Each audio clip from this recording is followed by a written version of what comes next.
오래전에 아프리카에서 사역을 할 때 저희 가정을 맞이해 주신 목사님이 한 분 계셨습니다. 이분은 아프리카에서 50년을 함께 사람들과 살아서인지 모든 생활 습관이 현지화되어 있었습니다.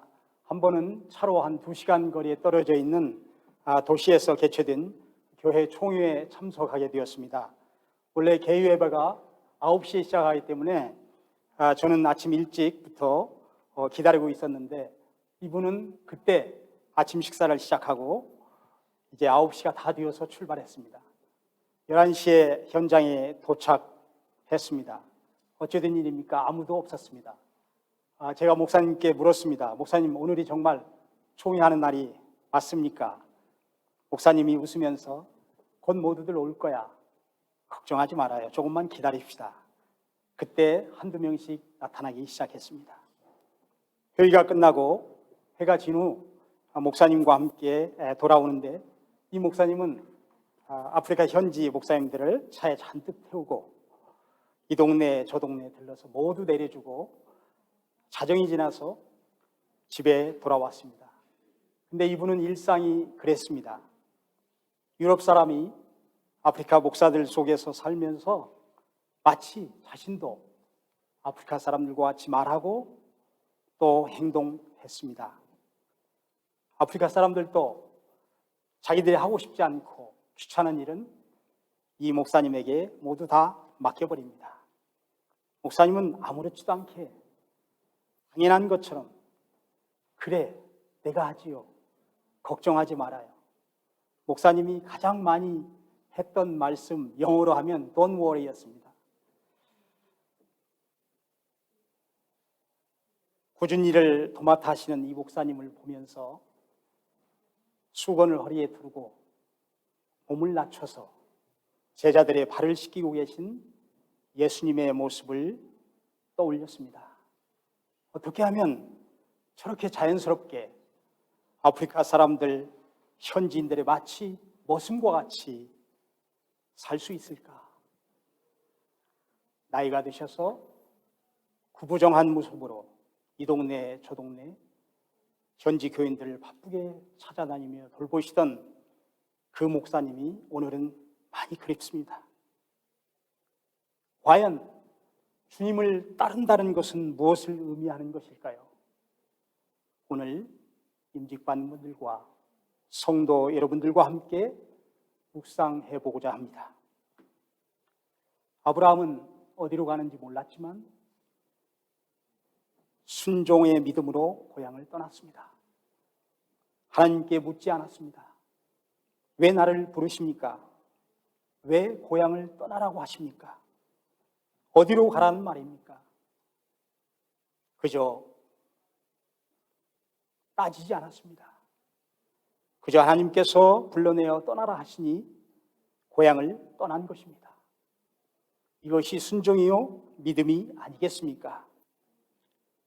예수를 믿을 때 내 의지로 내가 주님을 선택한 것으로 생각해보지만 깊이 생각해보면 예수님이 나를 선택한 것입니다.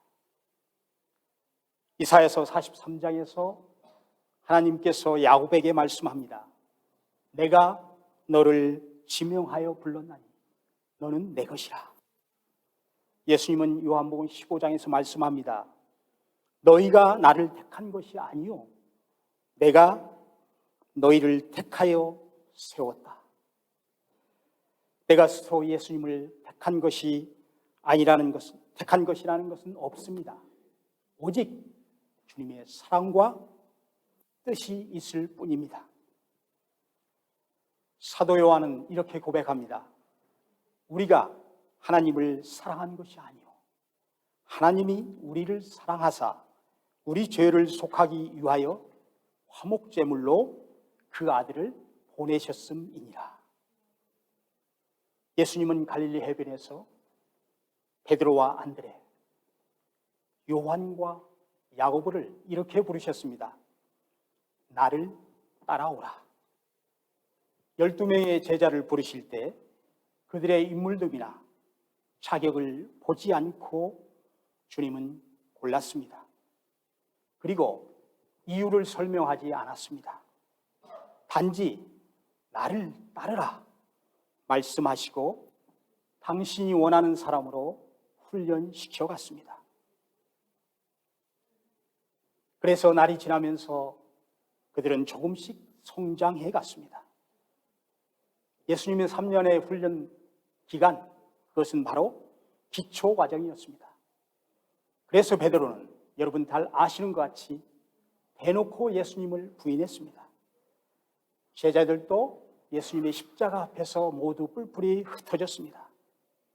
만약 여기서 끝났다면 예수님의 제자 훈련은 실패했다고 우리가 말할 수 있을 것입니다.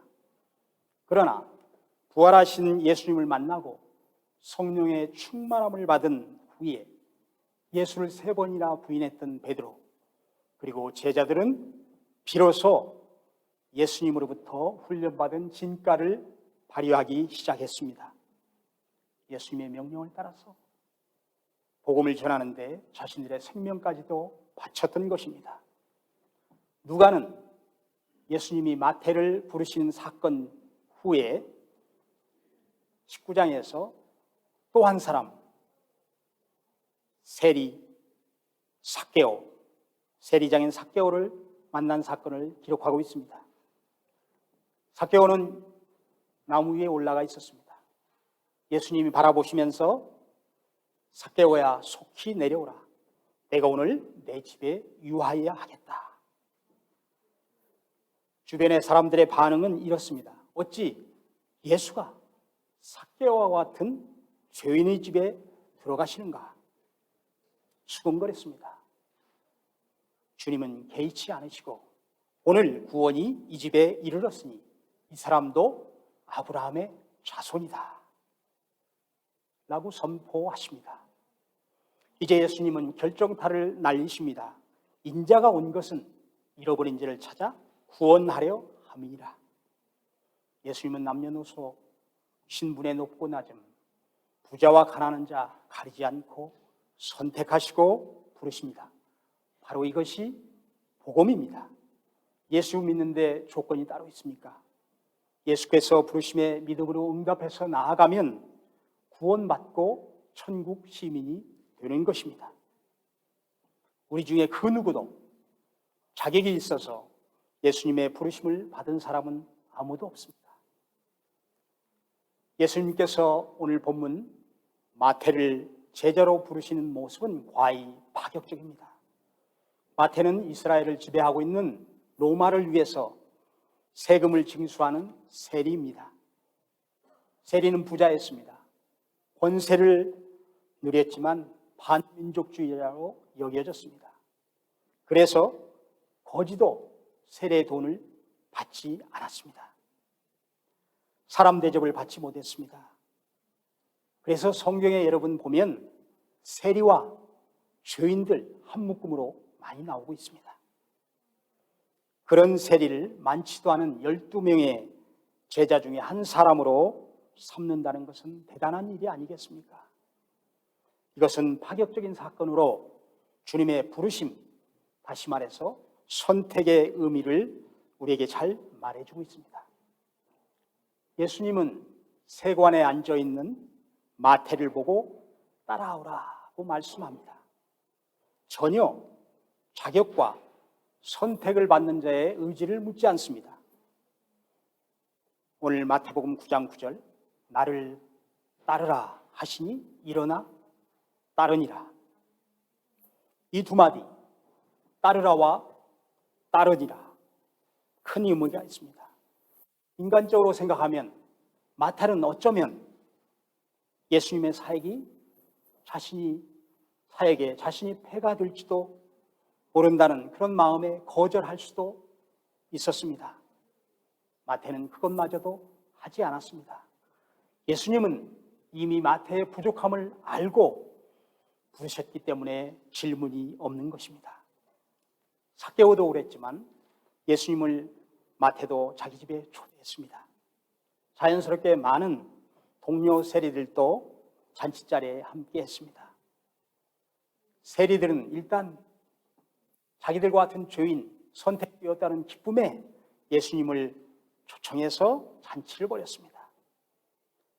바리새인들의 비난 속에서 주님은 마태의 편을 들어주십니다. 말씀합니다. 건강한 자에게는 의사가 쓸데없고 병든 자에게라 쓸데있느니라. 나는 의를 부르러 온 것이 아니요 죄인을 부르러 왔노라. 마태는 예수님을 위해 일생을 바치기로 결단합니다. 더욱 놀라운 것은 마태가 예수님을 따르면서도 아무런 질문도 하지 않았습니다. 그렇습니다. 예수를 믿는 사람은 묻지도 따지지도 않고 그렇게 예수님을 따르며 사는 것입니다. 요즘은 예수를 믿으면서 너무 말이 많지 않은가 생각합니다. 때로는 명예를 생각하고 권력을 행사하려 하고 나아가서는 자기 한 일에 대해서 보상을 원하는 사람도 간혹 있는 것 같습니다. 우리가 사순절을 지나고 있습니다. 예수님의 십자가를 생각하며 주님을 따르는 길이 무엇인지 우리 다시 한번 묵상해보고자 합니다. 첫째, 예수님은 생명을 포기하고 온전히 하나님께 맡겼습니다. 누가복음 22장 42절. 그러나 내 원대로 마옵시고 아버지의 원대로 되기를 원합니다. 어떻게 언제 죽어도 따지지 않고 하나님께 생명을 위탁합니다. 104세가 되기까지 하나님 말씀을 전하셨던 방지일 목사님이 평소에 이런 말씀하셨습니다. 하나님 앞에서 자신을 완전 무장해제하지 않으면 주님을 믿고 따를 수 없다. 예수의 제자가 되려면 생각과 의지와 모든 것을 포기하고 따라야 한다는 말씀이 아니겠습니까? 두 번째로 예수님은 자신의 명예도 하나님께 위탁했습니다. 그들은 예수의 얼굴에 침을 뱉고 주먹으로 치고 손바닥으로 때리며 희롱하고 욕했지만 예수님은 이것까지도 참으며 자신의 명예와 체면 모든 것을 하나님께 맡겼던 것입니다. 그저 섬기려 오셨고 모든 사람을 위해 자신을 배송물로 주려 하셨기 때문입니다. 때로 주님을 섬기고 교회를 위해서 시간도 바치고 몸도 바치고 헌금까지도 다 바친다고 하지만 명예는 남겨두고 챙기려 하지 않았는지 뒤돌아봐야 할 것입니다. 교회를 하면서 때로는 억울한 말도 듣고 누명 쓰는 것을 두려워하지 맙시다. 여러분, 교회 리더입니까? 교회에서 중요한 직책을 맡고 있습니까? 왕 같은 제사장입니까? 이제 자신의 명예를 내려놓고 허리를 구부려 제자들의 발을 씻기신 예수님을 바라보며 가장 낮은 곳으로 내려가서 교회의 굳은 일은 내가 먼저 하겠다는 자세로 하나님께 자신의 명예까지도 체면까지도 맡기는 주의 제자가 되기를 주의 이름으로 축복합니다. 세 번째, 예수님은 십자가 후의 결과에 대해서 십자가의 죽음 후의 결과에 대해서 생각하지 않았었습니다. 하나님께서 죄의 대가를 원하셨기에 묵묵히 십자가를 지신 것입니다. 예수님은 하늘의 미랄이 되어 그렇게 십자가에서 죽음을 맞이하셨습니다. 예수님은 자기 자신을 생명의 씨앗으로 뿌린 것입니다. 우리가 씨를 뿌리는 사람이라면 그 결과는 하나님께 맡겨야 하겠습니다. 내가 씨를 뿌렸다고 해서 내가 거두려고 하지 말아야 합니다. 나의 임무는 씨를 뿌리는 것입니다. 거기까지입니다. 그 다음은 하나님께서 알아서 하실 것입니다.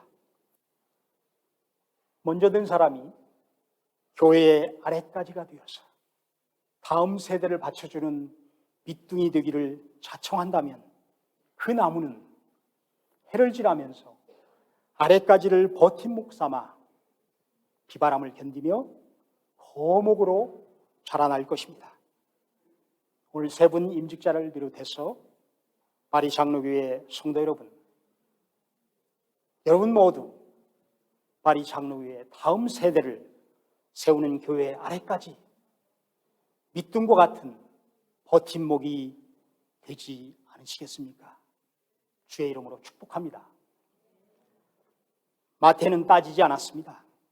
어디로 가는지, 무슨 보상이 있는지 묻지도 않고 주님을 따랐습니다. 그래서 세리로 모든 사람의 비난을 받고 있었던 마태가 예수님의 제자가 된 것입니다. 물을 필요도 알 필요도 없습니다. 선택한 분이 책임을 지실 것입니다. 임직은 이러한 중요한 의미가 있습니다.